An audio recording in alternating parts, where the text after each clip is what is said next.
Hey, Pastor Steve Waldron. I hope you're having a great day or night. Whenever you're joining us, just hope it's great in Jesus. Thankful you're here. We're going to be looking at J.P. Green's Children's King James Version today. The Children's King James Version. A lot of you know J.P. Green, know who he is. Some don't. Considered to be possibly the greatest Bible translator of the last 75 years. And he was a big Textus Receptus Byzantine text kind of guy. He did the King James too. When you get the interlinear Bible done by Hendrickson a lot of times, that it's either one big volume or 4 volumes. That's J.P. Green's work. So I looked, it was done in 1962, and I couldn't find a lot of information about it. So I'm going to read us a little bit about J.P. Green from Wikipedia here, and by reading that, it's going to help us know some about the Children's King James Version. So, J. Patrick Green Sr., born December 1st, 1918, died May 20th, 2008, ordained minister, Bible translator, publisher, and businessman. He was born in Ennis, Kentucky, earned degrees from Washington University in St. Louis. That's where Rob Rodenbush went, I think. Toronto Baptist Seminary and Covenant Theological Seminary. And so he did have kind of a Presbyterian bent, but he did the compilation of Burgon's work, like Unholy Hands on the Bible and all this good stuff. Somebody told me, though, be careful with that.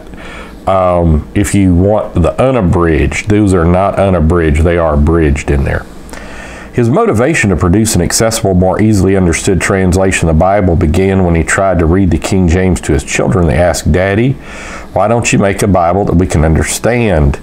Now, that's how the Living Bible began too. Kenneth Taylor reading the Bible, I think it was the ASV 1901, to his children, and came up with the Living Bible, and then Billy Graham got a hold of it, and the rest, as they say, is history. So why don't you make a Bible that we can understand? His first effort was the Children's King James Version, New Testament, 1960.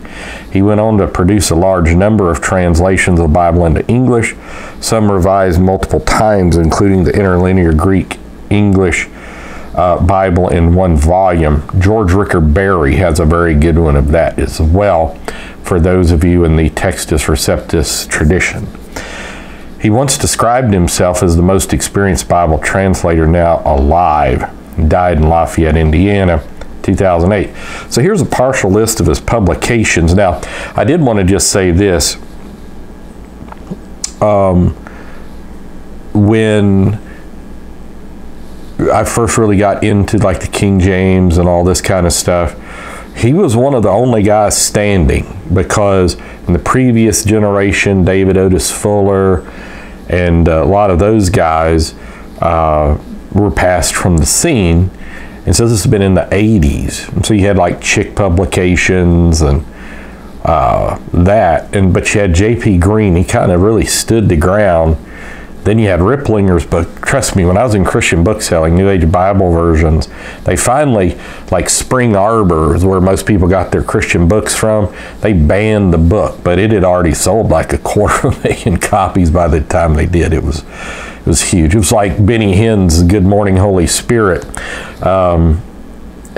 Sam Moore was Lebanese, who's head of Thomas Nelson.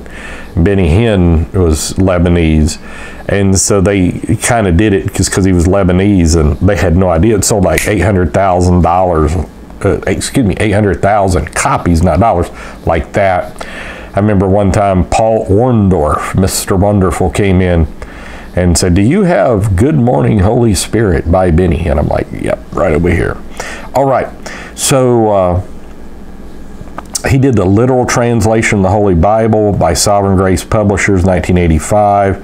Teenage version of the Holy Bible, 1982. The children's version of the Holy Bible, 82. And this was done by McGraw-Hill, big publishing, where I used to work at the Days Inn in Jackson. McGraw on that. And I think he came from McGraw-Hill. He was a very nice person.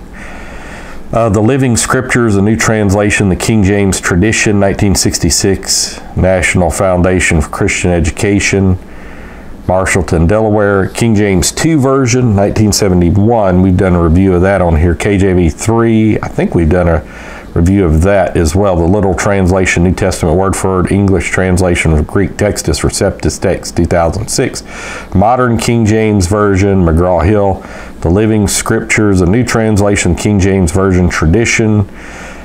King James Version 20th Century Edition, that's Tyndale Bible Society. The Gnostics, New Versions, and the Deity of Christ by J.P. Green and George Whitfield, 2000. And that sounds like a good book, doesn't it? The Gnostics, New Versions, the Deity of Christ. I'm not sure if I've got that one.